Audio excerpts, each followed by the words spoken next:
Thanks, Dave. That was a great introduction. I'm always curious to hear what I'm going to talk about. So here we are. But thank you, everybody, for being here. This is, there's a certain spirit in the air when patriots get together, and that, to me, is the most important thing.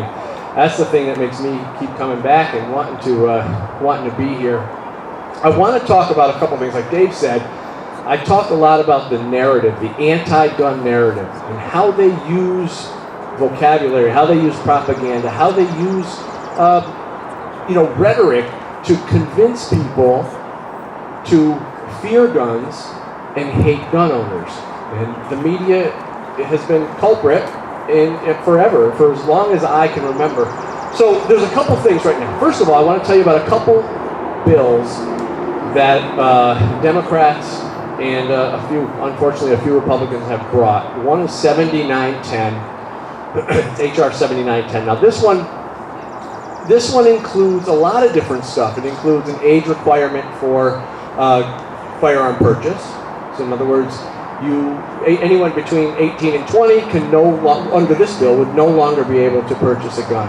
So basically what the gun grabbers are saying with this is that they don't want people, 20-year-old adults, to have guns unless they're going off to fight in war to defend the freedom of these gun grabbers. So the hypocrisy is huge right there. But it's also got all sorts of other things in it. I'm going to pull up some notes here just so I can. There are magazine restriction requirements. It's got safe storage. Now, what does this mean? This means that if you have guns in your house, you got to make sure that they're inaccessible in case someone, breaks into your house or whatever. There is also a bump stock ban. They love going after that bump stock. Serializing everything. Now, this is the big thing. This is the one thing that I wanted to talk about with serializing. So every firearm now, and even components of firearms, under this bill, would need to be serialized. In other words, a number that would be registered with the federal government. So this is another way at universal background checks, and I'm going to get into universal background checks here in a minute.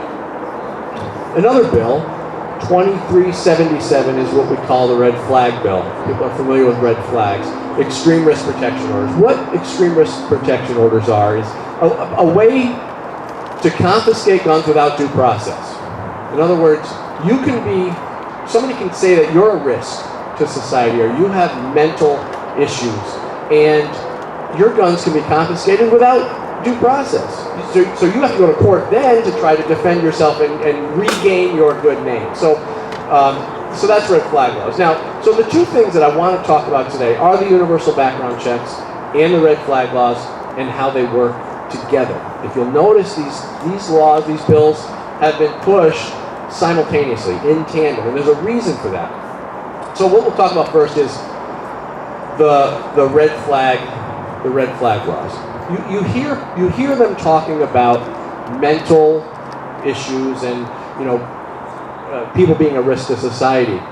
But what they don't want to tell you is that they don't really want to fix the mental issues. It's always focused on the guns. If you notice, when they talk about mental issues, we need to confiscate guns to solve the mental issue, but they never focus on the mental issues. And I even heard a congressman say recently, we can't talk about mental health because it's offensive to people who have mental health issues. So they specifically don't want to talk about that. The idea here is for a gun confiscation. So now let's put the red flag laws and the gun confiscations to one side and talk about the universal background checks. Everyone here has heard the new term, ghost guns, right? We've all heard about ghost guns. Well, the big scare for ghost guns, there's a reason. So you gotta remember this. Whenever a gun grabber wants to restrict your rights, they have a law, but before the law, they have to have a problem. And then after the law, they have a solution.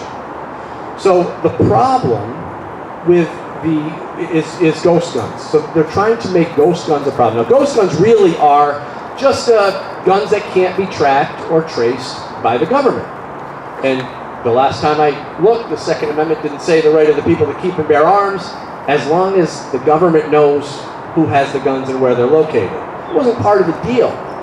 Our founding fathers would have never wanted government to know where the guns are. That's It's none of their damn business. And they knew that. So the idea here is to convince society by using ghost guns, because people are scared of ghost guns, convince society that guns should be registered, that guns should be serialized. See, you ask, I don't know, you ask anybody on the street, should we have universal background checks where all guns are trackable and traceable and serialized? And they'll say, well, yeah, sounds like a good idea. Because they don't understand the founding principles of the Second Amendment were that the people would have guns and it was none of the government's business. But now we've created this culture and this rhetoric and this propaganda that convinces people who don't know any better that guns should be registered. It's the furthest thing from what we should be doing. But anyway, so take the gun registry, and now you have two things working in tandem. You have and here's the thing. Let me get back to ghost guns here for a minute. The ghost gun term is created, like I said, to scare people who don't know any better. Like, what's scarier than ghosts? I mean, we watch horror movies and we watch, ghosts are scary, right? That's just inherent. It's just part of us. We like to be scared like that. So I remember watching Halloween, the movie, and was it Jason or what was his name? Michael Myers. Thank you. So Michael Myers is clumping up the stairs, big footsteps coming up the stairs, and Jamie Lee Curtis is in the closet. You remember this scene? She's in the closet. She's cowering in the closet. She's scared. You're scared because you don't know what's going to happen. And that's exactly what the movie's supposed to do. It's supposed to make you scared because you don't know what's going to happen. In other words, until we have all the information, we have potential for fear. Fear really is just a lack of information. I challenge anybody that if you are scared of something, ask yourself what piece of information you're missing. Because when you can fill in those blanks and you can fill in the empty spots with data and information, you can get an idea of what's going to happen in the future, or you'll know what's going to happen. So imagine this: if you knew what was going to happen when Michael Myers comes up the stairs and Jamie Lee Curtis, we found out that there's a fight, she gets away, right? She's safe. She ends up being safe. But the first time you watch that movie, you're scared because you don't know what's going to happen. So let me ask you this. The next time you watch the movie, are you as scared? You're not, because you know. You know what's going to happen. So you're not scared when you have that information. So what they do with ghost guns, and what they do with a lot of this anti-gun propaganda, is they try to scare you, but they don't want to give you all the information. So ghost guns is perfect because they can set up a narrative where all these crazy ghost guns are floating around. They're all over. They're everywhere. They're in the cul-de-sac. They're at the backyard barbecue. Everybody's got these scary ghost guns that nobody can track and nobody can trace. Sally's soccer mom is scared to death. She doesn't know. She doesn't know anything about this. She doesn't know what ghost guns are, but it's scary enough. So she gets on board and she supports the politician who promises her safety, right? You see, on the left, we have people who are willing to give up their freedom for a perceived safety. On the right, we have people who are willing to give up safety for freedom. And there's a difference there because there's a responsibility that comes with freedom. In other words, if we screw up, if we make a mistake, we take responsibility for that. But when government sets it up, so you don't have to be responsible for anything. Government will fix it. Government will protect you. Government will give you a check every month. You have nothing to be responsible for. And there are certain people who gravitate toward the left specifically for that reason. So we talk about ghost guns, a way to scare people. Now, ghost guns are really just a problem that needs to be solved. Remember I said there's a problem, there's a law, and then there's a solution. And the law would be the solution. Ghost guns, there's a solution. What's the solution to ghost guns? What does the left tell you? Because of these scary ghost guns, we need to do what? Register. We need to have universal background checks, right? Universal background checks basically means that every gun transaction would be overseen and registered by an FFL. So, in other words, you wouldn't be able to give a gun to your friend. You'd have to go through an FFL. Now that serial number, I talked about serial numbers, that serial number would be registered with the federal government. That's what ghost guns are all about. Ghost guns are to make you scared into supporting universal background checks, which would ultimately create a gun registry. So why do we talk about universal background checks in tandem with red flag laws? Well, red flag laws are the vehicle by which guns can be confiscated without due process. But in order to do that, they need to know where the guns are, right? Red flag laws and universal background checks are used in tandem, and that's the goal with that. I want to give you some statistics before I go. Talk about the background check system, and people think, people who don't know any better might say, well, the background, no, it sounds good, background check sounds good. Well, in 2017, there were 112,090 background check denials. So instantly the gun grabbers are going, yeah, great, we stopped 112,000 mass murderers. Well, not so quick. Out of 112,090 background check denials in 2017, can anyone guess how many actual prosecutions there were? There were 12,000 prosecutions. So what does that tell us? It tells us that the vast majority of background check denials were what we call false positives. In other words, good people being denied their Second Amendment right for no good reason.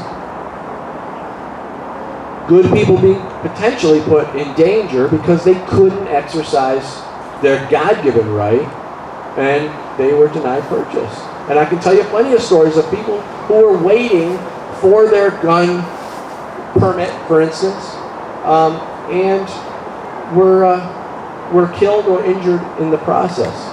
So anyway, so we had 112,090 background check denials in 2017, only 12,000 prosecutions, because the government quickly learned that the vast majority of them were garbage. They were false positives.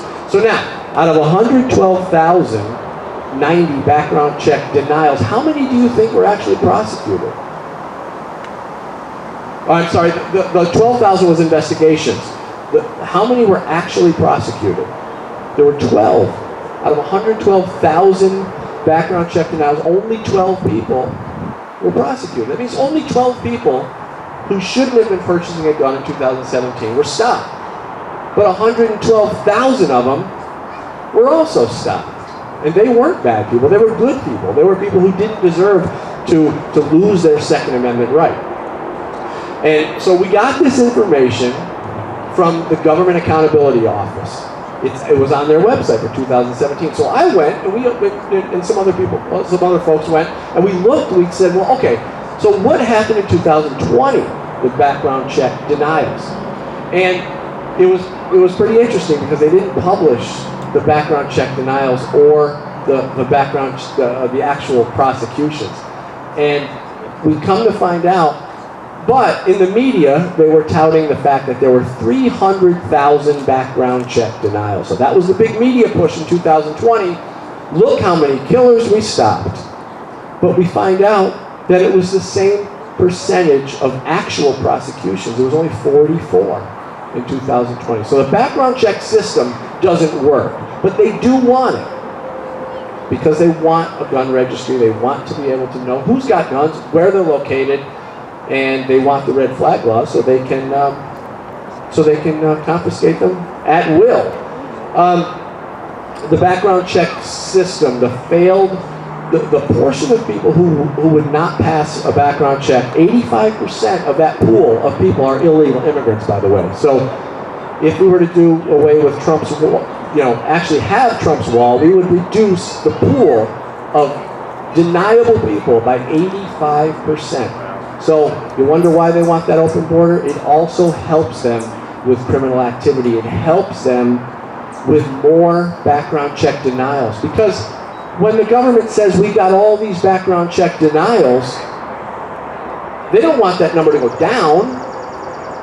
Right? They want you to think that they're doing a great job. So the higher the background check denials can be, the better for them. So I want to end with just a little piece of data that people don't really think about. How many people are there in America? Do we know? Anybody know?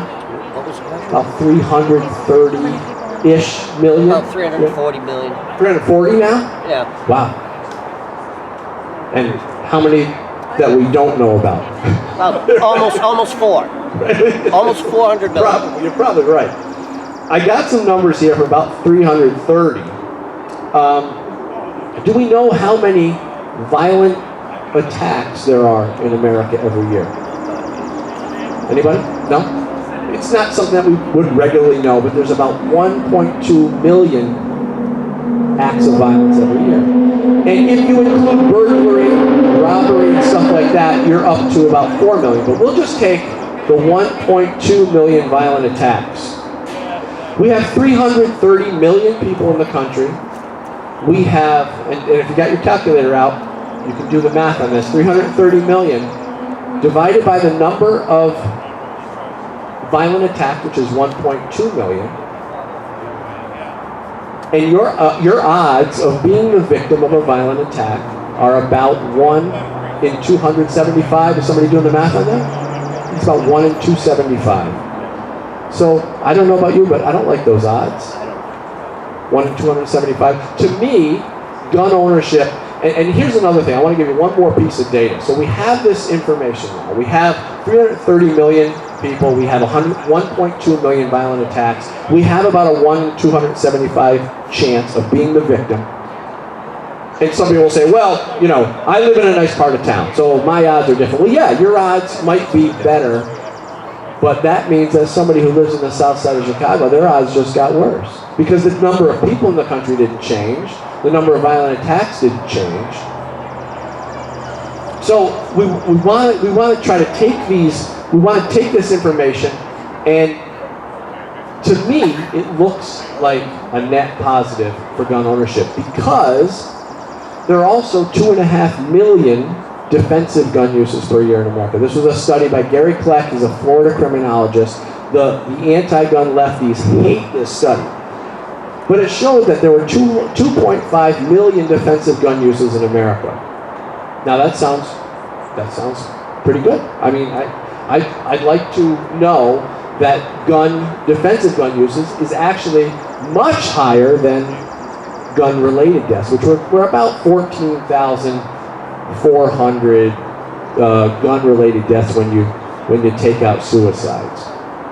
2.5 million defensive gun uses, 14,400 gun-related deaths. To me, that looks like a net positive for gun ownership. So I thought I'd give you some of those statistics, and if you have any questions about this stuff, just speak up. I would love to have the conversation, because that stuff is fun. Yes. I'm going to write for it. The fourth book is in the works. I do have a book series called Good Gun, Bad Guy, where I talk about the anti-gun folks and how they manipulate the conversation and how they change the narrative. So book number 4 is coming, but I do have books for sale if anybody's interested.